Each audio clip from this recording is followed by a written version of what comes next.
City న్యూస్కు స్వాగతం. SVH college of ఇంజనీరింగ్ను Sujana academy of technology and సైన్సెస్లోకి విలీనం చేశారు. Sujana academy of technology and సైన్సెస్లోకి Daita Madhusudana Sastri, Venkateswara Hindu college of engineering కాలేజీల విలీనం ఘనంగా జరిగింది. చిలకలపూడిలోని కళాశాల ఆవరణలో లాంఛనంగా జరిగిన ఈ విలీన కార్యక్రమంలో రాష్ట్ర మంత్రి Kollu Ravindra, RTC chairman Konakalla Narayanarao, Sujana institute of technology chairman PV Rao, Hindu విద్యా సంస్థల కార్యదర్శి డి గోపాలకృష్ణ శాస్త్రి తదితరులు పాల్గొన్నారు. ఈ సందర్భంగా Sujana group chairman MLA Sujana చౌదరికి హిందూ విద్యా సంస్థల గ్రూప్ అధ్యక్షులు, ఆర్టీసీ చైర్మన్ కొనకళ్ళ నారాయణ విలీన పత్రాలు అందజేశారు.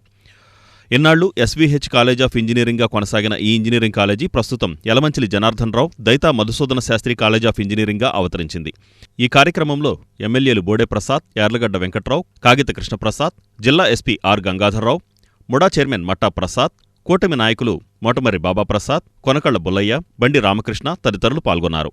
ఈ సందర్భంగా వక్తలు మాట్లాడుతూ ఇకపై యలమంచిలి జనార్దన్ రావు, దైతా మధుసూదన శాస్త్రి కాలేజ్ ఆఫ్ ఇంజనీరింగ్లో మెరుగైన విద్య విద్యార్థులకు అందనున్నదని ఆకాంక్షించారు. ఒక మంచి పేరు తీసుకొచ్చినటువంటి కాలేజ్ మన హిందూ కాలేజ్ ఇవాళ తిరిగి మళ్ళీ ఒక కొత్త శకానికి నాంది పలుకుతున్నటువంటి ఈరోజు ఈ కార్యక్రమంలో పాల్గొనడం చాలా ఆనందంగా ఉంది. మనస్ఫూర్తిగా కొనకళ్ళ నారాయణరావు గారిని హృదయపూర్వక అభినందన తెలియజేస్తా ఉన్నా. అలాగే దీనికి సపోర్ట్గా మరి స్నేహానికి ఎలా ఉంటుందనే దానికి సుజనా చౌదరి గారు, కొనకళ్ళ నారాయణరావు గారు దాదాపు 15 సంవత్సరాలుగా మరి వారిద్దరూ కలిసి పార్లమెంట్లో కానీ ఆయన మంత్రిగా ఉన్నా కానీ చాలా చేదోడు వాదోడుగా ఉంటూ నడుస్తుమే కాకుండా నారాయణ గారు నడిపిస్తున్నటువంటి ఈ కాలేజీకి నేను కూడా సపోర్ట్ చేస్తానని చెప్పి వచ్చిన సుజనా చౌదరి గారు కూడా గట్టిగా మనమందరం కూడా ఒకసారి గట్టిగా చెప్పాలని చెప్తా శుభాకాంక్షలు తెలియజేద్దాం. అలాగే ఈనాటికి కొత్త శకానికి నాంది పలుకుతోంది. మరి ఒకప్పుడు ఇదే మేము స్కూల్లో ఉన్నప్పుడు మన హిందూ కాలేజ్ పాత క్యాంపస్లోనే రేకుల షెడ్లో నడిచేది ఇంజనీరింగ్ కాలేజ్. అప్పుడు చాలామంది విదేశీయులు కూడా వచ్చి ఇక్కడ చదువుకున్నటువంటి సందర్భాలు మేము చూసాం. ఎందుకంటే ఆ గ్రౌండ్లో మేము వెళ్ళి క్రికెట్ ఆడుకునేవాళ్ళం. కానీ గ్రాడ్యువల్గా మా క్లాస్మేట్స్ అనేక మంది ఇక్కడ చదువుకుని దేశ విదేశాల్లో ఉన్నారు, మంచి పొజిషన్లో ఉన్నారు. కానీ కాలక్రమేణా కొన్ని అనివార్య కారణాల వల్ల కాలేజెస్ పెరగడం వల్ల కానీ వేరే కారణాల వల్ల కానీ గ్రాడ్యువల్గా ఇంజనీరింగ్ కాలేజ్ స్ట్రెంత్ తగ్గుతూ వస్తుంది. తిరిగి ఇవాళ ఉన్నటువంటి అవకాశాలు, ఎందుకంటే ముఖ్యమంత్రి గారి ఆలోచన కూడా డెఫినెట్గా మన తెలుగు వాళ్ళలో చాలా తెలివితేటలు ఉంటాయి, వాళ్ళని కానీ ఒక చక్కటి మార్గంలో నడిపించగలిగితే అద్భుతాలు సాధిస్తారని చెప్పి ఆనాడు సాఫ్ట్వేర్ యుగానికి శ్రీకారం చుట్టింది నారా చంద్రబాబు నాయుడు గారు. ఇవాళ దేశ విదేశాల్లో ఏ దేశానికి వెళ్ళినా మన తెలుగు వాళ్ళు ఉన్నారంటే ఆ ఖ్యాతి నారా చంద్రబాబు నాయుడు గారిదని ఈ సందర్భంగా మీకు తెలియజేస్తా ఉన్నా. ఇవాళ మన యువ నాయకులు నారా లోకేష్ గారు కూడా హ్యూమన్ రిసోర్స్ మినిస్టర్గా ఆయన కూడా బాధ్యత తీసుకుని కొత్త కోర్సెస్ ఏదో ఆర్టిఫిషియల్ ఇంటెలిజెన్స్ కానీ ఇవాళ చాలా రకాలైనటువంటి మార్పులు చెందుతూ ఉంది. దాంట్లో మనం కూడా ప్రధానంగా ముందుండాలనేది మన ముఖ్యమంత్రి గారి యొక్క ఆలోచన. అలాగే మన ఉప ముఖ్యమంత్రి గారు కూడా ఆలోచనతో ప్రభుత్వం ముందుకెళ్తా ఉంది. డెఫినెట్గా మన యువతని ప్రపంచంలోని ఒక మేటి యువతగా ఆల్రెడీ మనం ఒక రికార్డులో ఉన్నాం. భవిష్యత్ తరాలకు కూడా ఒక మంచి ఫలాలు అందించే విధంగా, ముఖ్యంగా మచిలీపట్నంలో డెవలప్మెంట్ అవుతున్నటువంటి పరిస్థితిలో పోర్ట్ అవుతా ఉంది. 2026 డిసెంబర్కి బందర్కి షిప్పు రవాణా ఇక్కడి నుంచే ప్రారంభం కాబోతోంది. 2026 డిసెంబర్ నుంచి. దానికి ఆలోచనగానే ఇక్కడ మనం ఆల్రెడీ ఒక ఫిషింగ్ హార్బర్ దాదాపు 550 కోట్లతో వర్క్ జరుగుతుంది. అలాగే ఒక ఎంఎస్ఎంఈ పార్క్ కూడా మనం ప్లాన్ చేసిన ఒక 300 ఎకరాల్లో, దాంట్లో స్థానికులకి మచిలీపట్నం వాసులకి ఎక్కువ అవకాశం ఇవ్వాలని ఆ ఎంఎస్ఎంఈ పార్క్ కూడా ఇవాళ ప్లాన్ చేసాం ఏపీఐసి ద్వారా. అలాగే ఒక మెగా పార్క్ కూడా మనకి పల్లెరుతుమ్మలపాలెం దగ్గర ఉంది, దానికి కూడా 6000 ఎకరాల పైన ఉంది, దానికి కూడా ఒక మెగా పార్క్ కింద చేస్తున్నాం. మరి మొన్న లోకేష్ గారు మేము మాట్లాడుతున్నటువంటి సందర్భంలో చాలా కంపెనీలు ఇక్కడికి వస్తానికి ఇంట్రెస్ట్ చూపిస్తూ ఉన్నారు. కొన్ని కార్ల కంపెనీలు కూడా ఇంట్రెస్ట్ చూపిస్తున్నారు. నిన్న కూడా ఈవీ మోటార్స్ సంబంధించినటువంటి వాళ్ళు కూడా వచ్చి నాకు నిన్న కలవటం జరిగింది. అలా చాలామంది మన ప్రాంతంలో అన్ని రకాలుగా తీర్చిదిద్దడంలో ప్రముఖ పాత్ర వహించినటువంటి వ్యక్తి. ఆయన హయాంలోనే ఇంజనీరింగ్ కాలేజీ స్థాపించడం జరిగింది. ఈ ఇంజనీరింగ్ కాలేజీలో సీటు కావాలంటే మంత్రుల రికమెండేషను, శాసనసభ్యుల రికమెండేషను, మా బోటి వాళ్ళు అందరం కూడా ఎంతోమందికి ఫీజులు కన్స్ట్రక్షన్ ఇప్పించడంలో కానీ కాలేజీలో సీట్లు ఇప్పించడంలో కానీ చాలామందిని ఇంజనీర్లుగా తయారు చేయడంలో మేము కూడా పాత్రదారులమయ్యాం. అటువంటి ఔన్నత్యం కలిగినటువంటి అనుభవం కలిగినటువంటి హిందూ కాలేజీకి ఆధునీకరణ భావాలు ఉన్నటువంటి సుజనా చౌదరి గారు ఆ సుజనా గ్రూప్ తరపున ఈ రోజున ఈ కాలేజీని మెర్జ్ చేయడానికి ఆయన స్నేహం మా ఇద్దరిది చాలా మంచి స్నేహం. ఆ స్నేహంలోనే ఇద్దరం కలిసి చాలా ఎదిగాం. నేను పార్లమెంటు సభ్యుడిగా, ప్యానెల్ స్పీకర్గా నేను, ఆయన పార్లమెంటు సభ్యుడిగా, కేంద్ర మంత్రిగా ఆయన ఏం చేసినా కూడా సమర్థవంతమైన సమర్థుడైన అన్ని రంగాల్లో కూడా వ్యాపార రంగంలో ఉన్నత శిఖరాలకి చెందినటువంటి వ్యక్తి. విద్యారంగంలో Medicity government hospital Medicity college పెట్టి ఆ కాలేజీలో ఎంతోమందికి ఉచితంగా కూడా పేదవాళ్ళకి ఉంటే చారిటీ తరపున చేయడం జరిగింది. అటువంటి అభ్యుదయ భావాలు, ఆధునీకరణ, తెలివితేటలు అన్నీ కలబోసినటువంటి వ్యక్తి నా మిత్రుడు, ఒక ప్రముఖ న్యాయవాది. హిందూ కళాశాలని ఆయన ఇంజనీర్. హైదరాబాద్లో సిబిఐటి అంటే తెలవని వాళ్ళు ఉండరు. ఆయన అందులో ఇంజనీరింగ్ చదువుకుని కోయంబత్తూరులో పిహెచ్డి సెంటర్ అంటే కోయంబత్తూరులో వాళ్ళ నాన్నగారు కూడా అక్కడే చదువుకున్నారు. వాళ్ళ తండ్రి గారు ఇంజనీరు. ప్రకాశం బ్యారేజ్ నిర్మాణంలో జనార్దన్ రావు గారు, వీళ్ళ తండ్రి గారు జనార్దన్ రావు గారి పేరు కూడా అక్కడ శిలాఫలకం పైన ఉంది, నేను చూశాను. మరి అటువంటి చరిత్ర కలిగిన వీళ్ళ తాతగారు అయితే సూపరింటెండెంట్ ఆఫ్ పోలీస్, ఎస్పీగా పనిచేసినటువంటి పోలీస్ అధికారి.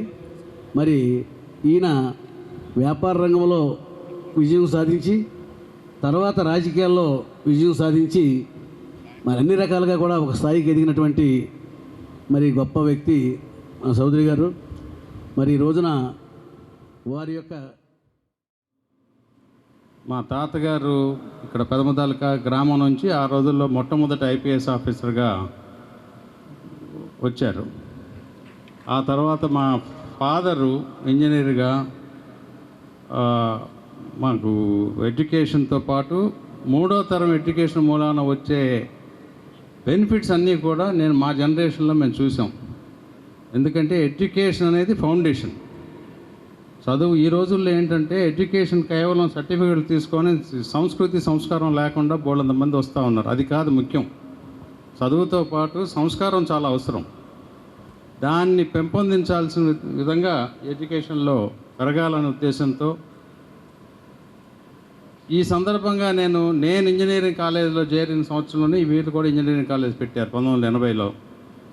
మా ఇంజనీరింగ్ కాలేజీలో డాక్టర్ మాలకొండారెడ్డి గారని ఆయన ప్రిన్సిపల్గా ఉండేవారు. ఆయన శిష్యుడిగా నేను ఆ తర్వాత రోజుల్లో మా కంపెనీలోకి ఆయన డైరెక్టర్గా తీసుకురావడం, ఆయన చైర్మన్గా చేయటం అన్నీ కూడా జరిగినాయి.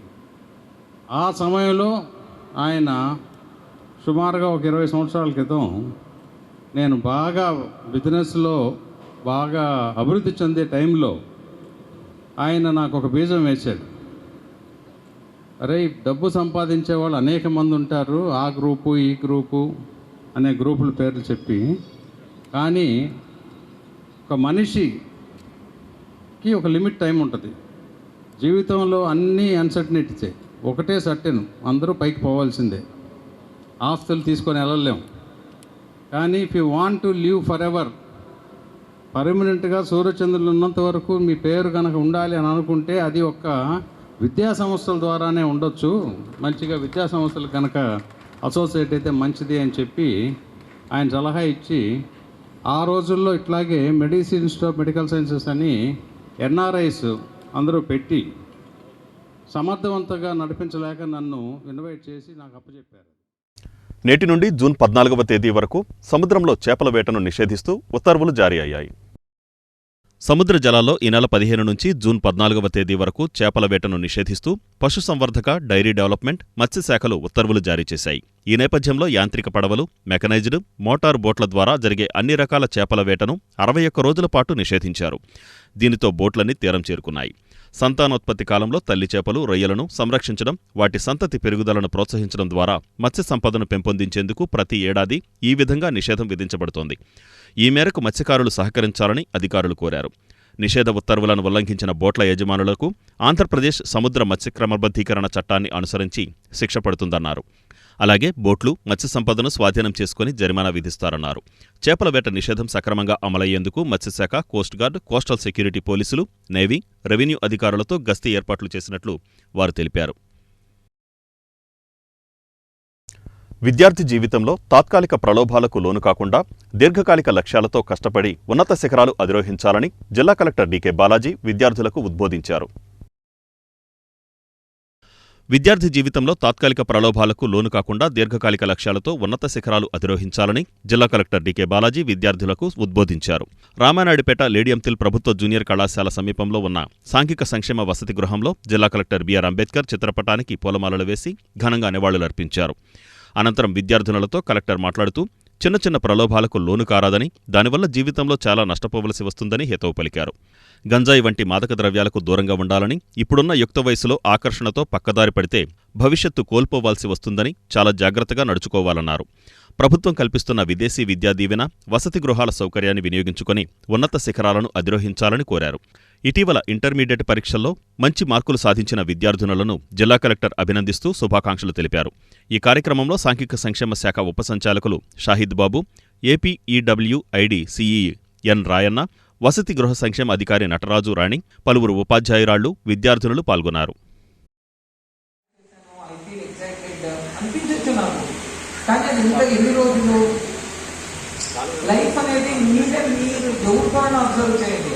మనము లాంగ్ టర్మ్లో మనము హ్యాపీగా హెల్తీగా ఉండాలి అంటే మనము మైండ్ ఫ్రీగా ఉండాలి. మనం టైం భోజనాలు చేయాలి. మనకు ఎటువంటి స్ట్రెస్ ఉండకూడదు, యాంగ్జైటీ ఉండకూడదు. ఇవన్నీ ఉండకూడదు అంటే మీరు అలాంటి ప్రలోభాలకి ఈ ఏజ్లోనే బలవ్వకూడదు. It is not easy, I know, but it is very important. Life చాలా పెద్దది. మీరు కాలేజ్లో చేసే 1 year 2 yearsతో లైఫ్ ఎండ్ అవ్వదు. మనం ఇప్పుడు ఏమనుకున్నా ప్రతి సినిమాలో కూడా క్లైమాక్స్ ఏం జరుగుతుంది, పెళ్లి జరిగిపోతుంది. అండ్ రియల్ లైఫ్ తర్వాతే స్టార్ట్ అవుతుంది, అది సినిమా చూపించగలుగుతుంది. అది వాస్తవం. సో ఎందుకు ఇంతేపు చెప్తున్నానంటే I see so many cases. నేను కలెక్టర్గా నా దగ్గర వచ్చే కేసెస్ చూస్తే ఒక్కొక్క కేసు కూడా ఒక్కొక్క, అంటే ఆ కేసులో నాకు ఎప్పుడూ ఎవరో ఒకరు తప్పు చేశారని అనిపించేదానికన్నా వాళ్ళ లైఫ్ ఫ్యూచర్లో ఎలాగా అని అనుకుంటే చాలా బాధేస్తుంది. పేరెంట్స్ వదిలేస్తారు. మనం అనుకున్నట్టు మనం మంచిగా బ్రతకడానికి ఉన్న లైఫ్ అవసరం ఉన్న మోపిదేవి మండలం కొక్కిలిగడ్డలో డాక్టర్ బిఆర్ అంబేద్కర్ 134వ జయంతి వేడుకలను ఘనంగా నిర్వహించారు.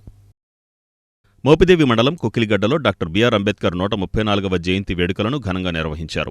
గ్రామ సర్పంచ్ దిడ్ల జానకి రాంబాబు ఆధ్వర్యంలో అంబేద్కర్ జయంతి వేడుకలను ఏర్పాటు చేశారు. కొక్కిలిగడ్డ గ్రామ సచివాలయం వద్ద అంబేద్కర్ చిత్రపటానికి పూలమాలలతో నివాళులర్పించారు. కొక్కిలిగడ్డ ఎస్సీ కాలనీ వద్ద బండికొళ్లలంక గ్రామంలోని అంబేద్కర్ విగ్రహాలకు పలువురు ప్రజాప్రతినిధులు, ప్రముఖులు పూలమాలలతో నివాళులర్పించి అంబేద్కర్ సేవలను కొనియాడారు. ఈ కార్యక్రమాలలో ఎంపీపీ రావి దుర్గావాణి, జెడ్పీటీసీ సభ్యులు మెడబలిమి మల్లికార్జునరావు, ఎంపీటీసీ సభ్యురాలు దిడ్ల రాణి, మోపిదేవి సర్పంచ్ నందిగం మేరీరాణి తదితరులు పాల్గొన్నారు. అట్లాగే అనేక హోదాల్లో ఉన్న ప్రజాప్రతినిధులు, అట్లాగే అంబేద్కర్ గారి ఆశయ సాధన కోసం ముందుకు నడిచే వ్యక్తులు ఎంతో మంది ఈ కార్యక్రమానికి రావడం జరిగింది. వాళ్ళందరికీ కూడా బండికోళ్ళంక గ్రామం తరఫున, సర్పంచ్ గారి తరఫున అందరికీ కృతజ్ఞతలు తెలియజేస్తున్నాం. ఎందుకంటే అంబేద్కర్ గారు ఒక వ్యక్తి కాదు, ఒక శక్తి, ఒక సమూహమైన రాజ్యాంగ నిర్మాత. అట్లాగే ప్రజలందరికీ కూడా ఆనాడే ఇవాళకి కూడా వర్తింపజేసే చట్టాలను రూపొందించి మన పెద్ద ప్రజాస్వామ్య దేశంలో అందరికీ ఆమోదయోగ్యమైన చట్టాలు ఉండాలి, న్యాయ వ్యవస్థ ఉండాలి అని అనేక దేశాలని పర్యవేక్షించి, అట్లాగే అనేక దేశాలు, అనేక రాజ్యాంగాలు, అనేక దేశాలు ప్రజాస్వామ్య దేశాల్లో పర్యటించి అన్నింటినీ అవగాహన చేసుకుని ఆయన ఈ రాజ్యాంగాన్ని రాయటం, అట్లాగే పార్లమెంటుకి సమర్పించడం జరిగింది.